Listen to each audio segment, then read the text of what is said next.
Mesdames et messieurs, je vous salue. Alors, plusieurs personnes m'interpellent en faisant valoir le propos que le professeur Maurice Kamto a tenu en son temps, disant notamment qu'il était conscient que le boycott de l'élection de 2020 pouvait, n'est-ce pas, affecter la possibilité pour le MRC de présenter un candidat à l'élection présidentielle de 2025. Mais alors, la question que je leur pose, mais considérez que le professeur Kamto l'ait vraiment dit. Alors, depuis quand est-ce que la parole d'un homme politique fait la loi dans un pays? Est-ce que le propos du professeur Maurice Kamto a pour effet d'annuler complètement le code électoral pour ne lui substituer que son propos à lui? Quel est ce super législateur qu'il devient subitement, n'est-ce pas, pour avoir tenu un tel propos? Non, soyons sérieux. Alors, le débat politique, n'est-ce pas, peut connaître tous les travers, mais à la fin, on doit revenir à la loi, au droit. Et lorsqu'on parle de droit, il s'agit d'invoquer des sources contraignantes, impersonnelles. Et le propos du professeur Kamto ne peut jamais avoir pour effet d'annihiler le code électoral qui fixe les conditions de participation à la présidentielle. Est-ce que le propos du professeur Kamto a pour effet d'annuler la candidature indépendante, par exemple, qui n'a pas besoin de passer par l'implication des partis? Est-ce que le propos du professeur Kamto annule la possibilité, n'est-ce pas, qui a été appliquée en 2018 pour M. Cabral Libi, Akere Mouna et le feu Franklin Afamui, qui sont passés par des partis dont ils n'étaient même pas membres pour se faire investir? Et puis, le professeur Kamto n'est qu'un humain. On peut lui accorder le droit de se tromper. Alors, il peut s'être trompé, parce qu'en son temps, mais personne n'a pas eu le temps d'analyser, n'est-ce pas, le lien qu'il pouvait y avoir entre l'alinéa 2 de l'article 121 et l'article 15 de la Constitution camerounaise, pour relever sa contrariété par rapport au texte constitutionnel, qui aujourd'hui a pour conséquence de rendre cet alinéa 2 de l'article 121 non écrit. Alors donc, vraiment, je dis, il ne faut pas que la mauvaise foi soit poussée à l'extrême. Le propos d'un homme politique n'a pas pour effet, n'est-ce pas, d'annuler tout le dispositif légal existant pour ne lui substituer, n'est-ce pas, que cette parole-là. Et donc, si ceux qui essaient de le dire sont cohérents, mais qu'ils considèrent également le propos tenu aujourd'hui par le professeur Kamto qui dit que sa candidature est valable, arrêtez le boudon à ça. Et considérez donc qu'aujourd'hui, il vous dit que sa candidature ne souffre d'aucun grief. Alors, si sa parole a cette autorité-là, mais concédez-lui donc la valeur de ce propos qu'il tient aujourd'hui et qu'il dit donc que sa candidature ne connaîtra aucun problème. C'est un minimum de cohérence, n'est-ce pas, qu'il faut avoir. En tout cas, bonne journée à nous et que Dieu nous garde. Dans le tumulte du débat politique camerounais, il est devenu rare d'entendre une voix académique s'exprimer avec une telle rigueur méthodologique et une retenue intellectuelle que celle du professeur Moïse Tintchuan. Universitaire spécialisé en droit, ce dernier s'est livré à une réflexion posée, lucide et méthodique à propos de la candidature de Maurice Kamto à l'élection présidentielle de 2025.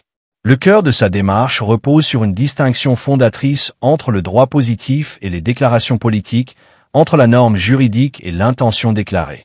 Il nous rappelle que la République ne se gouverne ni par rumeur ni par souvenir d'interview, mais par la loi.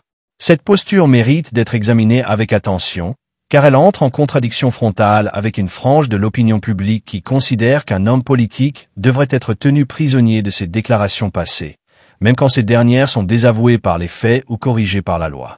Le point de départ de l'intervention du professeur Tintchuan est un rappel factuel. Plusieurs personnes s'appuient sur une déclaration attribuée à Maurice Kamto, dans laquelle ce dernier aurait admis que le boycott de l'élection présidentielle de 2020 pourrait compromettre la capacité de son parti, le MRC, à présenter un candidat en 2025.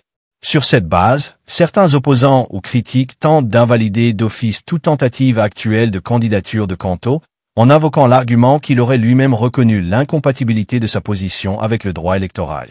À cela, le professeur Tintchuan oppose une série d'arguments de droit et de bon sens. Tout d'abord, il pose une question fondamentale. Depuis quand la parole d'un homme politique constitue-t-elle une source normative dans un état de droit? Une telle question, loin d'être rhétorique, révèle une faille profonde dans le raisonnement des adversaires de Canto. Confondre opinion politique et disposition légale. Même si l'on admet que Maurice Canto ait, à un moment donné, exprimé une inquiétude ou une reconnaissance de la portée juridique d'un boycott, cette parole ne saurait avoir pour conséquence d'annuler ou de modifier l'ordre juridique en vigueur. Autrement dit, aucune déclaration politique, fût-elle faite par un professeur de droit, ne saurait se substituer au code électoral ou à la Constitution. Le professeur Thanh Chuon rappelle ici un principe essentiel du droit, la hiérarchie des normes. Dans cette hiérarchie, les lois organiques et la Constitution sont au sommet, suivies des lois ordinaires, puis des règlements, et en dernière position, les déclarations individuelles, qu'elles soient issues du peuple, d'un intellectuel ou d'un leader politique. Dès lors, il est absurde de croire qu'un propos même clair, même lucide, même autocriticable, puisse se transformer en acte législatif, comme si Maurice Canto devenait soudainement une sorte de super législateur, ayant le pouvoir d'abroger les textes de loi par la simple force de ses mots. Le cœur du raisonnement de Thanh Chuon repose ainsi sur la centralité du droit impersonnel. Il insiste sur le fait que les normes qui régissent le processus électoral au Cameroun sont impersonnelles, contraignantes et objectives. L'article 121 du Code électoral, qui fixe les conditions de participation à une élection présidentielle, ne saurait être vidé de son sens par des déclarations individuelles. Il en va de même pour les dispositions de la Constitution, notamment l'article 15, qui organise les droits fondamentaux et les garanties démocratiques. Or, ce cadre juridique ne contient à aucun moment une clause qui rendrait inéligible un citoyen sur la base d'un boycott électoral passé ou d'une déclaration de principe.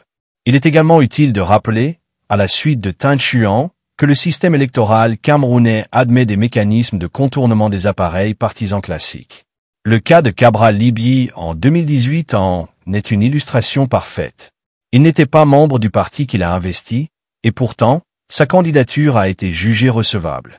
Pareillement, d'autres figures politiques, telles que Franklin Ndifort, ont pu être investis par des partis dont ils n'étaient pas membres. Cela signifie qu'au Cameroun, l'architecture juridique prévoit des passerelles de légitimation politique qui ne sont pas rigides ni limitatives. En mentionnant ces précédents, Thanh Chuon montre que l'histoire politique récente invalide elle-même les prétentions absolutistes de ceux qui veulent enfermer Maurice Canto dans sa déclaration passée. Il existe dans le droit camerounais des mécanismes de flexibilité institutionnelle. Si Canto se présente aujourd'hui sous la bannière d'un parti qui a été régulièrement reconnu et s'il respecte les formalités d'usage, sa candidature doit être évaluée selon les critères juridiques en vigueur, et non selon une déclaration qu'il aurait faite dans un contexte différent, à un moment où la lecture juridique dominante était encore immature. Le professeur Thanh Chuon pousse même plus loin l'analyse en soulignant que l'interprétation actuelle du droit électoral a considérablement évolué. Il évoque à juste titre le lien entre l'alinéa 2 de l'article 121 du Code électoral et l'article 15 de la Constitution.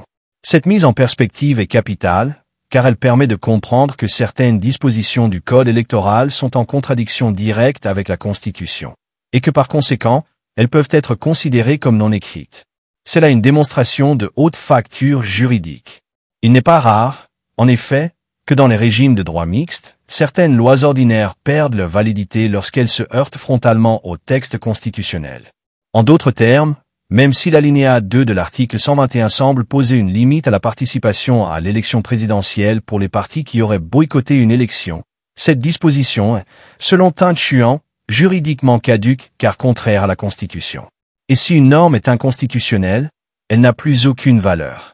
Par conséquent, s'en servir pour écarter une candidature est non seulement juridiquement infondé, mais politiquement malhonnête. L'universitaire dénonce ici une instrumentalisation du droit à des fins d'exclusion politique.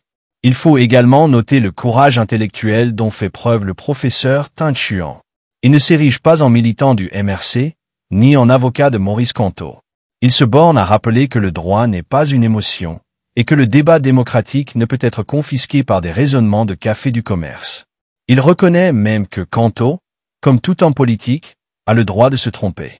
Cette reconnaissance de l'erreur humaine est une bouffée d'air frais dans un climat politique où l'infaillibilité est trop souvent exigée des leaders, comme s'ils devaient être des prophètes. Mais l'erreur, si elle existe, n'invalide pas la légitimité d'une candidature dès lors qu'elle respecte la loi. Dans un passage final, Tin Xuan retourne l'arme rhétorique de ses adversaires contre eux. Il souligne que si l'on veut accorder une telle valeur juridique à une parole politique, alors il faut être cohérent et considérer avec le même poids la déclaration actuelle de Canto affirmant que sa candidature est valable. Il s'agit là d'un raisonnement par analogie tout à fait pertinent. Pourquoi? En effet, retenir sélectivement les paroles d'un homme politique selon qu'elles nous arrangent ou non. Cette incohérence est le signe d'une mauvaise foi manifeste, celle que l'universitaire dénonce avec clarté. Le propos de Tin Xuan invite ainsi à une revalorisation du droit comme espace rationnel, neutre et fondé sur des textes clairs, accessibles et applicables à tous. Il ne s'agit pas ici de défendre Canto comme individu, mais de préserver l'intégrité du processus démocratique. À l'heure où les tensions politiques s'intensifient au Cameroun, où les procès d'intention remplacent souvent les démonstrations juridiques, cette voie s'impose comme un appel au calme, à la rigueur et à la déontologie intellectuelle. Cette position est d'autant plus méritoire qu'elle est isolée. Beaucoup d'intellectuels camerounais, en effet, se sont transformés en porte-voix de partis politiques, sacrifiant leur autonomie de pensée sur l'autel des ambitions partisanes. Ils adoptent des positions doctrinales uniquement pour plaire à leur chapelle politique, même si cela les pousse à renier les principes qu'ils enseignent dans leurs amphithéâtres. En refusant cette compromission, Tin Xuan se distingue. Il donne à voir ce que pourrait être une élite intellectuelle réellement au service de la République et non des appareils. Il faut ici souligner que ce n'est pas tant la défense de Maurice Canto qui est en jeu, mais celle de la légalité républicaine. Si demain un autre leader politique, issu d'un camp opposé, se voyait arbitrairement exclu d'une élection sur la base d'une déclaration passée, il faudrait s'élever avec la même vigueur. Car ce qui est en jeu ici, ce n'est pas le destin personnel d'un homme, mais la crédibilité même du processus électoral, la confiance des citoyens en l'état de droit et le respect des institutions. Enfin, le propos de Tin Xuan contient un appel implicite à la cohérence dans le débat public. Ceux qui veulent juger Canto à partir d'un propos doivent se rappeler que l'homme politique évolue, s'ajuste, apprend de ses erreurs. Ce n'est pas de l'opportunisme, c'est la nature même de la praxis politique. Aucun leader, fût-il visionnaire, ne peut prétendre à l'infaillibilité. Le droit, quant à lui, est fait pour encadrer ses parcours, non pour les empêcher. Dans un pays comme le Cameroun, où les institutions sont fragilisées par des décennies de pratiques politiciennes et de clientélisme, une telle rigueur juridique est plus que nécessaire. Elle est vitale. Le professeur Tin Xuan, en rappelant calmement que le droit n'est pas un outil de vengeance mais un levier d'équité, redonne ses lettres de noblesse au débat républicain. Sa voix, lucide et posée, rappelle que l'éthique de la parole publique commence par le respect de la vérité juridique. Ce respect du droit n'exclut pas l'esprit critique. Bien au contraire, il l'alimente, en appelant à ne pas fonder une exclusion électorale sur des déclarations, mais sur des textes. Tin Xuan propose un chemin de raison face au tumulte de la déraison passionnelle. Ce faisant, il ne prend pas seulement position sur une candidature, il défend une vision de la démocratie fondée sur la norme, le dialogue et la responsabilité.